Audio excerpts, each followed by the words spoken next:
tugas dan tanggung jawab sebagai ketua PPI UK? Oke, wah, tunggu pertanyaan yang sensitif. Walaupun kadang-kadang susah nggak? Susah. Makanya nangis aja loh. Mahasiswa tuh bisa loh ke luar negeri dengan biaya lebih murah dari traveling. Siapa perusahaan nggak mau? Aku tuh nafas aja deh, semua dibayar. Halo semuanya, selamat datang di Ruang Opini Podcast. Di sini kita ngobrol santai tapi bermakna, bahas isu-isu yang lagi rame sampai keresahan generasi kita. So, siapin kopi atau cemilan kamu dan yuk bareng-bareng masuk ke Ruang Opini, karena di sini setiap opini punya ruang untuk didengar. Halo teman-teman, kembali lagi di channel Apa Sih Media. Hari ini kita sedang kedatangan bintang tamu spesial, yaitu Mbak Ita yang saat ini sedang menempuh pendidikan S2 ya Mbak, di Warwick University. Benar. Dan juga sebagai ketua dari PPI UK ya Mbak. Mbak, boleh nggak memperkenalkan diri dulu, Mbak Ita? Halo teman-teman, Apa Sih Media. Jadi nama gue Dian Ratnamahita, biasa dipanggil Ita. Terus sekarang lagi menempuh pendidikan S2 di University of Warwick.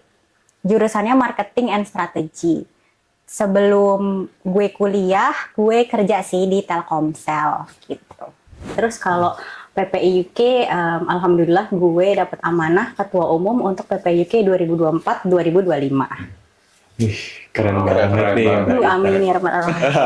Tapi kalau misalkan kita ngomong, berarti Mbak Ita nih udah ada studi S2 juga ya, yang mungkin cukup menantang juga ya teman-teman. Apalagi kayak Jo kan udah pernah S2 juga, pasti ngerasa. Bisa gimana sih kiat-kiat dari Mbak Ita nih cara mengimbangi antara studi S2 dengan tugas dan tanggung jawab sebagai ketua PPI UK? Sebenarnya ini salah satu pertanyaan yang banyak orang tanya gitu ya. Kayak time management tuh gimana sih? Gue nggak pernah merasa ahli banget nih. Kayak gue rasa Russell, Sakti sama aja juga punya caranya masing-masing dan itu sama-sama efektifnya gitu kan. Kalau gue pribadi, yang pertama itu punya persiapan akan amanah yang mau diambil atau kayak aktivitas yang mau diambil. Contoh kan prioritas pertama tuh udah pasti setelah ibadah tuh misalnya pendidikan ya kan, karena ya kita udah jauh-jauh kesini buat apa? Buat belajar ya kan. Jangan sampai terlena sama traveling atau organisasi gitu. Jadi saat prioritas ketiga sama keempat mau nambah, itu gue ngitung. Kayak misalnya, ketua PPI itu adalah suatu hal yang kompleks ya kan. Harus gini, Ita mau daftar jadi ketua PPI, bisa nggak nanti sambil akademik, sambil people management ya kan. Itu harus mikir kayak, Ita tuh sepintar apa atau semampu apa. Itu persiapan. Terus, dan itu kalau di breakdown, masing-masing orang akan beda, tapi kalau aku breakdown banget kayak, ini part persiapan ya, khusus untuk pas ketua PPI UK, Ita sepinter apa. Terus yang kedua, oke lah, pinter tuh pinter, tapi ini kuliahnya di luar negeri loh, beda sama Indonesia.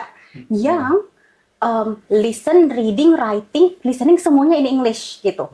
Kayak, apakah gue percaya diri? Iya. Tapi mawas diri juga perlu kan. Jadi gue sampai ngitung dan nanya alumni sebelumnya, apakah kita ada tugas writing yang sebulan sekali. Jadi kayak hari ini dikasih, dalam 30 hari harus submit. Dan untungnya nggak ada. Karena kalaupun, jadi gue menganggap kalau yang 2 minggu sekali atau 1 bulan sekali itu frekuen. Dan gue khawatir gue nggak mampu. Gitu. Terus apalagi untuk PPUK? Kayak gue harus ngelis bahwa kita punya uang nggak? Karena kan KBRI itu di London ya kan, bolak-balik London itu pakai uang, enggak ya kan? Gak murah juga ya teman-teman ya. Sebenarnya bisa bilang kan, iya kan bisa reimburse, bisa sih. Tapi kan ini adalah organisasi volunteer ya kan, yang prioritas utamanya tuh bukan pakai uang PPI, tapi pakai uang sendiri dulu. Itu jadi, dan gue lebih senang membangun mentality itu sih. Jadi kayak kita pinter nggak, tugasnya semana, terus abis itu punya uang apa enggak gitu kan. Terus habis itu punya kemampuan leadership apa enggak gitu kan. Jadi kayak gue ngukur itu semua, terus gue rasa oh kayaknya bisa diadu gitu. Kayak dalam artian apakah gue paling bagus? Oh tentu tidak. Kayak misalnya nanti gue dibandingin siapa banyak jeleknya, iya udah aja ya kan. Tapi kayak gue sampai situ aja gue udah ngitung kemampuan gue gitu kan. Jadi ya udah kayak tahu bahwa akan ada sibuk itu, terus manage aja semuanya dengan tahu prioritas. Kalau mau pakai framework, kalian tahu framework ini nggak yang apa namanya mendesak dan harus segera, tahu nggak yang ada 4 kuadran itu, iya kan? Itu bisa dipakai gitu. Walaupun sehari-harinya udah pasti jumpalitan sih, agak akrobat kan, ya kan? Gitu. Jadi kayak kalau gue yang penting persiapan, terus habis itu yang kedua tadi pakai framework kalau mau pakai framework gitu kan ya. Terus yang ketiga, kalau udah juggling jumpalitan, kita ngerasain sendiri lah ya, kayak disiplin itu nggak mudah ya kan. Lanjut aja kayak capek apa, kalau gue lebih ke rilis emosi sama berprasangka baik sama takdir sih. Karena kalau gue nggak mampu, gue kalau sedih ya gue nangis aja, tapi habis itu lanjut lagi hidup. Kayak show must go on iya, lah ya. Kayak lu jajan kek, lu tidur kek, ngapain, pokoknya balikin diri lo gitu. Lo ke rumah temen lo kek gitu. Gitu. Tapi Waduh. jangan. Kalau boleh tahu nih, ini kan tadi Mbak Gilang juga S2 di sini kan. Kalau boleh tahu dulu S1-nya di mana, terus pengalaman-pengalaman apa aja yang udah Mbak lakuin sebelum? Kalau S1 di Universitas Indonesia, jurusannya administrasi niaga.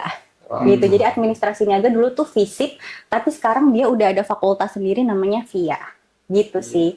Nah, kalau apa yang gue lakuin pas S1 selain belajar gitu ya. Oke, jadi waktu S1 nih gue ada pengalaman bahwa di semester 1 kali ya, gue tuh terekspos bahwa mahasiswa tuh bisa loh ke luar negeri dengan biaya lebih murah dari traveling. Dan bagusnya tuh gini kalau gue ngelihatnya ya, mahasiswa ke luar negeri itu satu CV lo keisi, traveling lo juga bisa jalan. Kayak itu lebih strategis gitu. Tapi kalau udah banyak duit sih traveling aja gak apa-apa, ya kan? Tapi kalau buat gue waktu itu kayak, kayaknya agak keren ya, kayak CV lo keisi, traveling lo jalan gitu. Dan itu biayanya tuh banyak kan, ada yang self-funded ya kan, ada yang partially funded, ada yang fully funded gitu. Jadi dari situ gue terekspos sih, dan tereksposnya tuh macam-macam. Kayak gue misalnya nih dengerin obrolan senior dan lain-lain gitu. Jadi gue tahu emang gimana caranya. Banyak satu ikut conference, terus habis itu bikin proposal sponsorship, kasih ke universitas atau ke perusahaan gitu ya kan. Makin legit conference lu, kata siapa perusahaan gak mau kecuali mungkin lo-nya kurang oke atau gimana, ya mungkin lah. Terus yang kedua, program-program Kemenpora kayak misalnya Genesis dan lain-lain gitu kan ya. Yang ketiga, IESEC. Kalian pasti tahu IESEC atau enggak? Pernah dengar? Iya. Iya kan? Kayak itu mungkin bayarnya paling banyak, tapi tetap aja IESEC itu membuat lo kan, UI itu ada libur summer kayak 3 bulan kan. Kalau ikut IESEC lo bisa kayak keluar negeri 2 bulan dengan biaya yang mungkin berapa puluh juta, tapi itu masih lebih affordable karena akomodasi lo dibantu, ini lo dibantu gitu. Macam-macam nggak? Ada lagi nggak? Ada. Cari aja gitu. Gitu. Dan carinya tuh banyak, kayak website international office, website non kampus, cari aja udah gitu. Dan jadi gue selama S1 itu selain organisasi, gue ikut kayak gitu. Gitu. Jadi gue pernah IESEC ke Korea Selatan, pernah kayak conference. Tapi kayaknya IESEC nggak bangga deh, kayak nggak bangga. Maksudnya bangga sih. Cuma lebih kayak lo harus udah punya modal, ada uang gitu, ya kan? Karena waktu itu gue di Korea Selatan 2 bulan ngabisin 18-19 juta. Murah nggak? 2 bulan murah sih. Iya kan? Karena emang ada yang dibantu, tapi tetap lo modalnya harus ada dana dulu, ya kan? Terus habis itu gue sempet kayak conference gitu ke Malaysia, terus kayak ada kayak youth program gitu ke Thailand juga. Ntar gue mikir, ada conference lagi ke Turki. Kayaknya ternyata dulu gue berpikir ya kayak bikin paper tuh hanya untuk orang-orang pintar gitu kan, di bahasa Inggris. Tapi kalau dijalanin otak gue ada isinya juga ya gitu kan. Dan yang terakhir, gue tuh punya mimpi kan kayak, ya Allah, aku tuh pengen banget fully funded, kayak aku tuh nafas aja deh semua dibayar gitu. Gitu kan. Tapi ternyata dikabulkan. Waktu itu gue ke Genesis, itu ke Jepang. Gitu. Dan itu beneran fully funded. Kayak yang duit yang gue keluarin hanya untuk oleh-oleh. Dimana wajar kan? Sisanya kayak pesawat, akomodasi, ya udahlah kayak berapa belas hari ya waktu itu, lupa gue. Itu buat conference. Enggak, waktu itu Genesis tuh kayak program Student youth something gitulah. Tapi kalau boleh tahu berapa lama nih Mbak selisih antara lulus S1 sama mikir kayaknya tancap S2 lagi nih? Selisihnya lulus S1 itu 2016, terus masuk Warwick itu 2024, berarti 8 tahun ya? Cukup jauh Cukup ya. jauh. Kamu penasaran banget nih Mbak sebenarnya. Kan Mbak Ita ini kan S2. Iya. S2 di Inggris ini kan setahun, berarti aku asumsinya itu masuknya September sampai September. Itu kan nggak lama dari masuk udah ada pemilihan ketua PPI UK nih. Iya.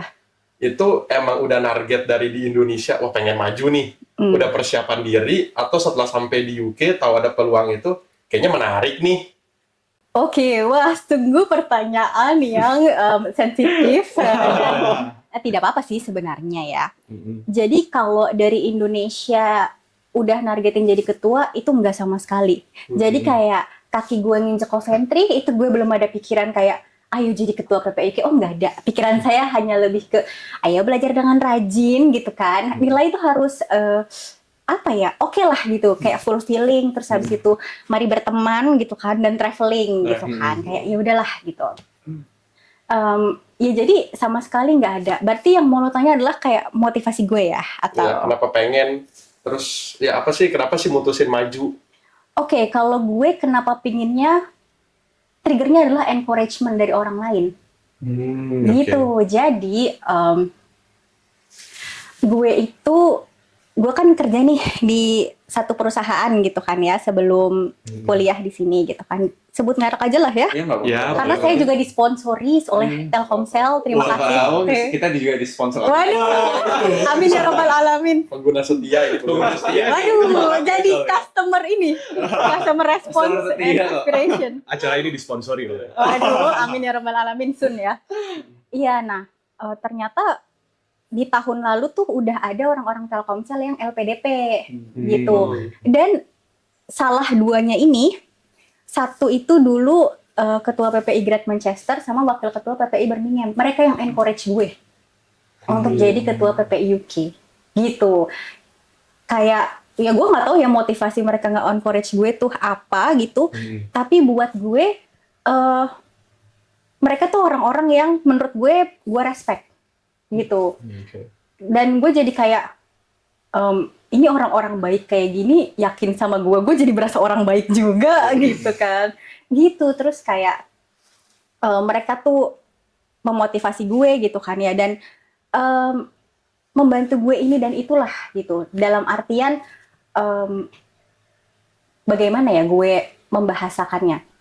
Jadi seperti mungkin mereka punya kepedulian yang besar ya mengenai kontribusi, mengenai student well-being gitu ya. Jadi mereka empower gue gitu ya, dan encourage gue. Ayo Ita, kami rasa si Ita mampu nih ya gitu. Ayo jadi ketua PPI UK aja gitu. Ya udah, dan mereka tuh nggak cuma sekedar kayak gitu. Kalau gue bilang encouragement itu adalah mereka rela jadi foundationnya gue. Dengan cara apa? Kayak misalnya, ya udah sini Ita ngobrol dulu yuk sama Kak Fenty, kayak dulu itu ketua PPI Sheffield, sama Kak Derwin ketua PPI Edinburgh gitu. Jadi gue itu tipe orang yang gue kalau dikasih resource nih, gue investigate dulu. Masalah nanti kepake apa enggak itu belakangan sih. Ya kan? Kan nggak ada salahnya Nggak kan. ada salahnya juga kenalan. Gitu. Terus makin lama gue kayak merasa kok kayaknya ini bisa jadi ladang amal gue ya. Jadi gini, ini agak spiritual gitu ya. Gue nggak tahu ini hadis atau apa, gue lupa. Yang pasti gue inget bahwa akan ada hari di mana tidak ada naungan selain naungannya gitu kan ya. Dan salah satu yang diberi naungan adalah pemimpin yang adil gitu. Jadi kayak ada beberapa golongan kan, yang gue kayak lihat golongannya, kayaknya gue nggak semuanya nih. Terus kayak pas ketua PPI UK kayak, apa jangan-jangan ini jalannya gitu? Apakah aku akan dinaungi saat tidak ada naungan selain naungannya gitu? Tapi kayak ya udah deh, nggak apa-apa gitu. Gitu kan ujung-ujungnya kayak dunia itu bakal mencari ke akhirat gitu. Terus kalau menurut gue kayak kok polos banget sih, emang nggak ada untuk networking untuk apa gitu ya. Sejujurnya pertama kali itu nggak ada sih, dan gue menganggap itu tuh kayak bonus ya. Karena gue nggak tahu, cuma menurut gue pribadi, lu kerja aja 6, 7, 8 tahun lu jadi tahu kayak lu butuh jabatan apa enggak. Dan gue tipe orang yang gue nggak punya jabatan, ya nggak apa-apa, B aja gitu kan. Dan gue juga udah mikir kayak, aduh nyalon diri jadi ketua PPI UK, kayak orang-orang nanti jadi tahu dong gitu kan. Kalau gue kalah gimana? Terus gue mikir juga sih kayak, Ita kalau kalah gimana? Tiba-tiba gaji lo turun. Enggak, apa sih, malu. Malu doang tuh kayak, ya itu everyone's thing. Ya nggak sih? Kayak, lu malu, emang lu artis, bertahan berapa sih orang tahu kalau lu kalah, atau pas debat jelek, pas debat aneh gitu. Ya udahlah ya gitu. Malu doang, apa sih tiba-tiba lu jerawatan? Enggak, iya nggak sih? Malu tuh sesuatu yang intangible, bisa berat, tapi gue rasa itu adalah waktu melatih emotional intelligence juga kan, kayak ya kayak lu kalau mau coba aja dulu, nggak apa-apa. Keren sih Mbak Ita.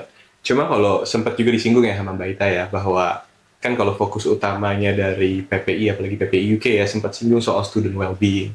Dan Mbak Ita kan sudah lumayan ya, sudah menjabat ketua PPI UK, berarti udah berapa bulan ya Mbak?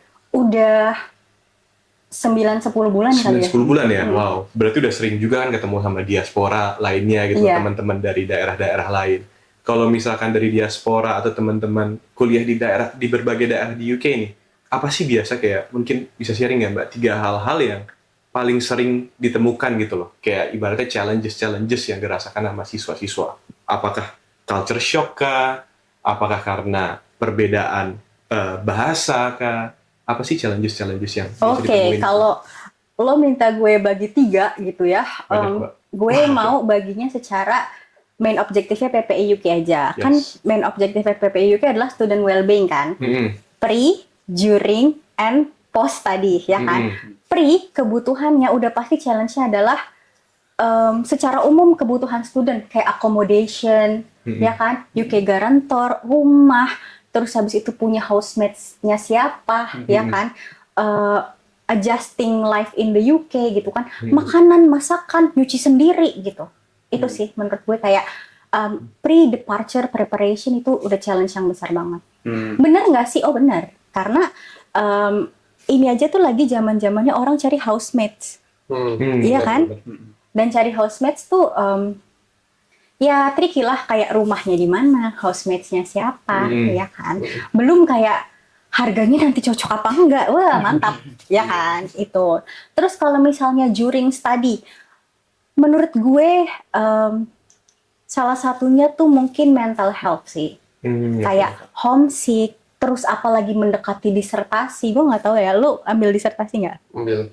Mendekati disertasi tuh juga lumayan challenging sih, ya kan? Karena lo nulis dalam bahasa Inggris, terus habis itu ntar dapat feedback dari supervisor dalam bahasa Inggris juga, terus mengerjakan semuanya dalam framework universitas UK gitu kan, kayak dan ini tuh program master yang 1 tahun tuh 12 bulan. Oh tidak, kita tahu ada libur term ya kan, gitu. Jadi kalau during study menurut gue mental health bisa atau dissertation support bisa. Nah kalau post study udah pasti kerjaan sih, gitu. Karena kita tahu sendiri ya bahwa orang-orang yang ke UK ini untuk case Indonesia dan master itu mostly scholarship, ya kan? Dan mereka pursuing higher education di sini itu banyak yang merelakan pekerjaan sebelumnya, ya kan? Dan apakah pas balik langsung dapat kerjaan? Ya bisa, ya enggak, ya kan? Gitu sih. Jadi padahal ujungnya kerjaan adalah salah satu prioritas penting hidup, ya kan? Ujungnya semua mau sandang pangan papannya beres kan? Dan itu dari mana? Salah satunya adalah punya penghasilan yang oke, gitu sih. Jadi kayak tadi sih kalau gue sum up, kalau pre itu adjusting life kayak accommodation dan daily life, terus kalau during itu mental health atau mungkin later on dissertation support, kalau postnya itu lebih ke job vacancy gitu. Karena memang sebagus apapun lulusan luar negeri, gue tidak melihat ada path khusus sih. Perusahaan-perusahaan tertentu ada nggak? Ya ada yang enggak juga sih gitu. Oke. Kalau misalkan ngomong soal mental health juga nih, Mbak Ita ya, kan banyak kalau misalkan student ya, contohnya seperti kita yang pernah kita alamin selama masa kuliah, banyak banget yang ngerasa, waduh, gara-gara terlalu banyak tugas dan tanggung jawab, jugglingnya itu banyak banget teman-teman yang sering ngomong ya, apalagi zaman-zaman PPI juga sering dulu kan, aduh, kok rasanya kayak burnout ya Mbak ya. Nah, pernah nggak sih ada teman-teman yang merasa gitu, atau mungkin Mbak sendiri gitu, Mbak Ita sendiri pernah nggak sih ngerasa burnout? Apalagi kan Mbak Ita, wah tugas dan tanggung jawabnya banyak banget, dan masih juga ada PPI lagi dan lain sebagainya. Gimana sih cara-cara atau tips-tips dari Mbak, bagaimana cara menanggulangi perasaan burnout tersebut? Oke, kalau gue pribadi, burnout itu kan capek ya. Iya, capek. Kayak nggak ngenakin di hati, terus fisik lo juga bisa jadi kena, ya kan? Iya. Tergantung lah kayak lemes atau nggak. Gue kalau gue tahu emotional release gue di mana, gue nangis dulu, gitu. Jadi kalau gue nangis Ambil dulu. tisu. Enggak. Karena sekarang saya burnout, gitu. Jadi kayak burnout itu bagi gue ditangisin dulu, jadi dirilis dulu emosinya, kayak kok susah banget ya, mampu nggak sih gitu, kayak aku kayaknya nggak mampu gitu, kayak kok nggak selesai, gue kira habis dikerjain ini udah selesai, masih ada lagi, udah nangis aja dulu gitu. Karena ternyata gue merasa gue perlu rilis emosi itu, dan cara orang rilis beda-beda, gue nangis gitu. Dan gue kalau nangis sih seringnya sendirian aja sih gitu. Jadi kayak kalau udah nangis itu biasanya gue udah lumayan lega, terus bisa berpikir lebih jernih lagi. Tapi nangis itu nggak cuma kayak sekali nangis, aku happy lagi. Nggak, kalau besoknya mau nangis aja lagi. Gitu. Jadi tapi bukan sesuatu yang berlarut-larut gitu. Jadi kayak abis nangis rilis, ya udah kerjain. Tapi misalnya itu cuma bertahan 12 jam gitu, abis itu sedih lagi gitu kan, ya udah nangis aja lagi. Atau cerita ke teman lagi gitu. Terus jalanin lagi gitu. Tapi yang satu hal yang gue jaga adalah kebutuhan spiritual dan fisik kali ya. Jadi kayak dalam keadaan burnout itu gue mengusahakan sholat 5 waktu itu terjaga gitu kan ya. Sama gue mengusahakan tidur sama makan oke gitu. Jadi kayak udah tahu lagi kenapa-napa, jangan rusak diri sendiri lah gitu. Gitu sih. Walaupun kadang-kadang susah nggak? Susah, makanya nangis aja. Aduh, tolong tisu. Gitu, dan itu biasa aja sih, kayak nangis itu bagi gue manusiawi. Cuma mungkin kalau buat cowok-cowok di Indonesia kayaknya nggak common ya. Nggak salah satu yang dilakukan untuk emotional release-nya. Lo rasa sering nangis. Jangan buang kartu. Kadang-kadang malam-malam kedengeran dari kamar. Kadang-kadang lagi video call nangis. Kalau gue itu sih tadi kayak secara diri sendiri gitu, sama seek help gitu. Mau lo cerita ke teman, mau lo ke psikolog gitu kan, apapun deh gitu. Itu seek help aja dulu. Kayak walaupun ya dalam seek help tuh gue sadar kayak gue yang salah, pakai minta bantuan orang lain, tapi kayak nggak apa-apa, orang lain tuh banyak. Gitu. Dan kayak coba aja dulu, masalah gue nanti pas seek help ditolak atau menemui hal yang malah bikin gue down lagi, aduh nggak tahu kan, coba aja dulu gitu. Karena pada saat itu emang nggak tahu kan. Kalau boleh tahu nih Mbak, kira-kira peran orang tua pas sebelum maju di PPUK itu sebenarnya penting atau enggak sih Mbak? Oh, kalau peran orang tua mungkin gue milih 2 kali ya dari ibu gue gitu, yang secara nggak langsung tuh ngajarin. Karena ini bukan sesuatu yang didiskusikan secara verbal, tapi gue melihatnya dengan mata kepala gue sendiri. Jadi yang pertama, waktu gue kecil ada workshop di kantor nyokap kan. Terus itu kayak keluarga boleh diajak, jadi gue ikut. Nah, ada lomba buat anak-anak dan harus maju ke depan, yaitu nyebutin satu sate 7 tusuk untuk 10 kali. Oh, lu masih di zaman itu ya? Sudah hidup? Ular melingkar-lingkar. Iya, kayak gitu. Nah, terus di saat itu layaknya anak-anak lain, gue kan kayak hadiahnya menarik tapi kayak gue diem aja kan. Nyokap gue saat itu, Ita mau dapat hadiahnya nggak? Mau, yaudah sana coba maju. Nggak mau, amah malu gitu kan. Terus nyokap gue nanya lagi kan, duduknya barengan kan, kayak malu kenapa? Takut salah. Nggak apa-apa kalau salah, tapi malu. Nggak apa-apa kalau malu gitu kan. Terus nyokap gue nanya lagi, tapi mau hadiah nggak? Ya mau, udah maju aja dulu. Tapi aku malu, maju aja dulu. Jadi kayak nyokap gue ngomong maju aja dulu, sampai gue dalam hati tuh kayak udah mau ngamuk gitu, kayak apaan sih gitu kan, anak kecil waktu kayak apaan sih gitu kan. Tapi nyokap gue tuh kayak maju aja dulu, Tak, maju aja dulu, kalau mau hadiah harus berani maju ke depan gitu. Nyokap gue kayak gitu, terus gue dalam hati tuh udah mau ngamuk. Cuma waktu itu gue berpikir kayak itu rame kan, kalau ngamuk mungkin mempermalukan diri gue dan nyokap gue. Tapi akhirnya gue saat itu nurutin aja dulu, gue maju ke depan tuh kan, jalan jauh ke panggung kan. Gue coba, ternyata gue bisa. Selain ternyata gue bisa, saat gue ngelihat orang yang salah, kan gue sebenarnya malu ya jadi salah. Gue sebagai orang yang witness orang lain salah, gue ternyata nggak segitu ada perasaan ingin menghina dia, ngerti nggak? Kayak oh ya udah nggak apa-apa salah. Nah jadi gue berpikir kayak oh jangan-jangan kalau gue salah orang lain juga kayak gitu ya. Dan gue jadinya dapat hadiah nggak? Dapet. Jadi tuh emang gue belajar bahwa hadiah sebesar itu yang gue bawa itu dapat dengan cara gue mengalahkan diri, maju ke depan, nyoba. Oh gitu, gitu. Itu pertama. Yang kedua, nyokap gue itu tipe yang di rumah ada apa atau di kantor ada apa itu tidak dicampuri urusannya, gitu. Jadi nyokap gue kalau pulang ke rumah itu state of emotionnya tuh B banget, kayak nggak capek, nggak apa, kayak ya udah B aja gitu. Jadi kayak dia tuh tidak membawa emosi kemana-mana gitu kan. Dan gue jadi belajar itu karena kan kita sering lihat sendiri ya, kayak temen abis capek belajar gitu ya, ntar muka gini, rasa ya apa, tapi kalau lagi udah bahagia gimana ya gitu kan. Nyokap gue nggak gitu. Dan dari situ gue tuh belajar gitu, dan gue jadi ngerasa bahwa oh setiap teman gue tuh deserve gue yang happy loh. Masalah gue lagi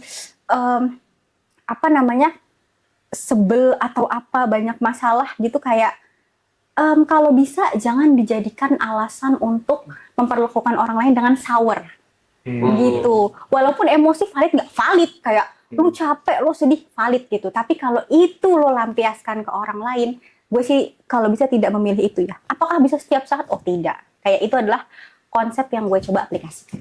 Dan itu gue belajar dari nyokap gue, karena gue lihat tiap hari kan, Senin sampai Jumat kerja. Iya, gitu. Wow, keren banget.